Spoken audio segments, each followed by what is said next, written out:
Энэ дэлхий юутай өвдөгчтэй сайхан болохыг та бодож байсан уу? Цэлмэг хөх тэнгэр, хурц гэрэлт, алтан наран, том хөвсгөр цагаан үлсийг бодоод үзтээ. Хаяа хязгааргүй ургасан гоо цэцгэс, шимт ногоон өвс, сүрлэг өндөр модод мөнх цас дуулсыг нэг бодоод үзтээ. Энэ бол гайхамшигт энэрэлт ертөнцийн эзний бүтээсэн үнэхээр гайхамшигтай дэлхий. Тэрээр хүлжгүй уран гарынхаа суу цалиар сайн сайхнаа бидэнд харамгүй хайрласан.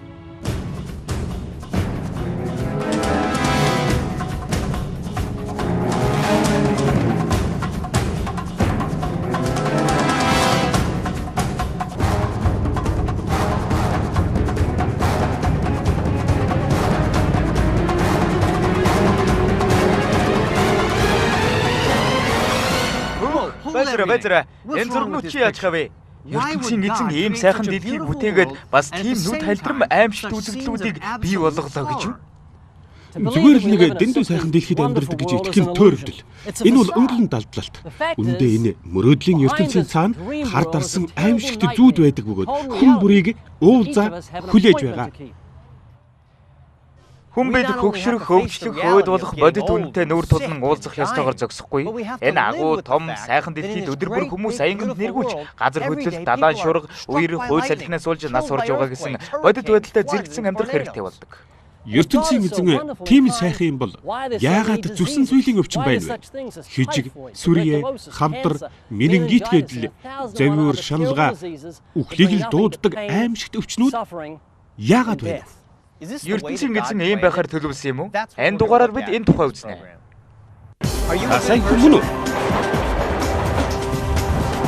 Худлаа ирж байсан уу? Өчигдөр дараа юу төлөвлөдөг вэ? Юм хулгайлж байсан уу? Христэд итгэж найдаарай.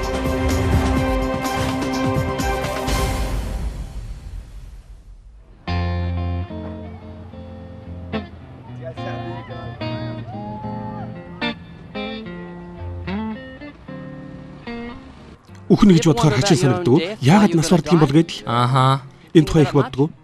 Тийм ээ, их боддог. Та үхлээс айдгүй? Ямар үхэл вэ гэдгээс л болно доо. Нас барахаас айдгүй? Айдгүй л дээ, харин үхэхийг хүсдэггүй. Гэтэ хүн бүрл нас орно. Яагаад? ертөнцийн эзэн л ингэж бүтээсэн. Үхлийн тухай боддог уу? Тийм ээ. Өөртөө холбогдуулан боддог уу? Тийм. Нас барахаас айдгүй? Тийм. Яагаад үхэл байдаг юм болоо? Би мэдэхгүй юм байна.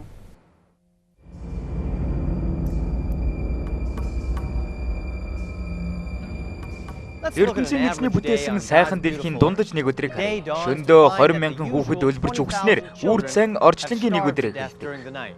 Бас хортмогоо ааз хэлэнцэд хорхоод хазуулж, авраг загсны дайралтанд өртөж, арслан бар болон өөр хүн мэддэг араатнуудад бариулж, цус сорогч шумууланд хатгуулан халдвар авч өдөртөө өөр олон хүүхэд өөд болдог. Өнөөдөр ч гэсэн гив гинэт галтуул дэлбэрэх юм уу? Газар хөдлөн хүмүүсийг сүйд хийхгүй гэх газаргүй шүү дээ. Яахын зургүй л цунами болж том жижиг хотыг гэж үлжиж мэднэ. Хорт хавдрын өвчнүүд уршиг тарьсаар хүмүүс мянган-мянгаараа зовж тарчлан нас барсаар л. Хүн төрлөختнийг зовоосоор ирсэн бактера, хижиг, уйман болон зүрхний өвчнөөс болж нэг өдөрт л үе болон хүн өнгөрсөөр. Өнөөдөр л гэхэд хүмүүс аянганд нэргүүлж, уяр дурсаж, хөөсөлг, догшин шуурганы хөлд нэрвдэж, тагал шимэгчийн халдвараас болж шаналж байна. Хүмүүс зовж, шаналж, сөлмөгдөж, сүрд. Энэ тэнд Библийн Йов номонд гардаг үйл явдал шиг санагдаж байж мэднэ. Гэхдээ та орой мэдээ үзээрэй л дээ. Энэ дэлхийн урууданд оройтож байгаа гэж Библиэд бичсэн. Тийм гэж юу? Яг юу гэсэн үг лээ? Үхэл, өвчин завиур, газар хөдлөлт, үер гэдэл бид ертөнцийн эзний хүслийн эсрэг гин хийсээр байгааг энэ харуулдаг. Та үүнд итгэж байна уу? Тийм ээ, өнөө. Дэлхийд яагаад сүйрэл, үхэл ийм их байдаг юм бэ? Хүмүүс харгас болохоор. Харгас гинэ? Тийм ээ. Тэд яаж газар хөдлөх юм уу? Үер болоход хүргэдэг үү? Хүмүүс газар хөдлөх, үер болоход хүргэхгүй л дээ. Байглаас л болдог. ертөнцийн эзэн хүн төрлөختөнд дууралдаг болов? Үгүй элгүй. Библиэд бичсэн шиг дэлхийд оройтож байгаа юм болов? Үгүй ээ. Бид ертөнцийн эзний ивэлээс салсан биш үү? Үгүй ээ. Муу хүмүүсээ л тарьж байгаагаа. Дэлхийд яагаад өвчин зовлон, өнчрөл хагцал их байдаг юм болоо? Яагаад гэхээр гэмээс болоод хүмүүсийн хийдэг, ер нь хүмүүсийн төдөөгөө манай үндэсний хийдэг гэмээс олж ертөнцөөс нэг хүслийн эсрэг хүмүүсийн хийдэг зүйлээс олж. Дэлхийд яагаад ийм их үхэл суурил болдог та гайхаж байсан уу? Тийм ээ, тийм. Ямар учир байдаг юм бэ? Муу муухай зүйлээс л болоод. Дэлхийд яагаад ийм их үхэл суурил болдог та гайхаж байсан уу? Үгүй ээ, гайхдаггүй. Учрыг нь мэднэ. Юунаас болдгоо? Хүмүүсийн гимээс хүмүүс бид ертөнцийн эзнийг хүндэтгэхгүй хуулийг өнзөрчин гим хийдгээс олж. Библиэд бичсэн шиг дэлхийд оройтож байгаа юм болов уу? Тийм ээ. Энэ бүхэд зовлонг тайлбарлах 3 гол хувилбар бий.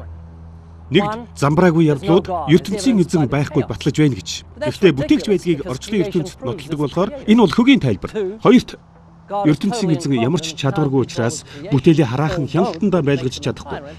Эсвэл тэр бол эзэрхийлэн захирагч. Гуравт нь Библийн өгдөг тайлбар байгаа. Амьдралд ягаад томгүй болон аимшиг зүйлс байдгийг Библи ингэж тайлбарладаг.